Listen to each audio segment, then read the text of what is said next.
वाहतुकीला पर्याय म्हणून काही महिन्यांपूर्वी विरार ते जलसार दरम्यान रोरो सेवा सुरू करण्यात आली। त्याचा प्रवाशांना चांगला फायदा होत असतानाच रोरोमुळे नवजात बाळाचे प्राण वाचल्याची घटना मंगळवारी रात्री उशिरा घडली। जलसार ते नारंगी जेटीपर्यंत 20 मिनिटात रुग्णवाहिकेने रोरोद्वारे खाडी पार केल्याने त्या बाळाला विरारच्या रुग्णालयात तातडीने दाखल करण्यात आले। तिथे त्याच्यावर उपचार करण्यात आले। आता त्या बाळाची प्रकृती स्थिर आहे।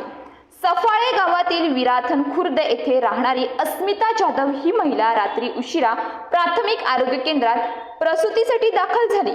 तिने एका गोंडस बाळाला जन्म दिला, मात्र थोड्याच वेळात त्या बाळाला श्वास घेण्यास त्रास सुरू झाला। सफाळे प्राथमिक आरोग्य केंद्रात आधुनिक उपचार यंत्रणा नसल्याने त्याला लवकरात लवकर मोठ्या रुग्णालयात नेणे आवश्यक होते।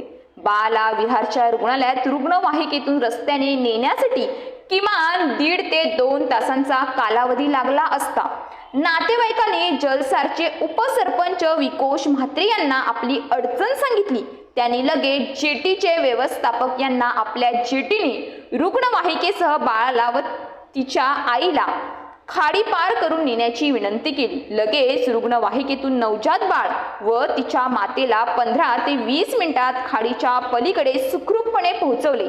त्यानंतर रुग्णवाहिका विरारच्या अभिनव रुग्णालयात दाखल झाली। तेथे उपचार केल्यानंतर त्याला मुंबईतील कोकिळाबेन रुग्णालयात नेण्यात आले असून बाळाची प्रकृती आता सुधारत आहे, अशी माहिती मिळाली आहे।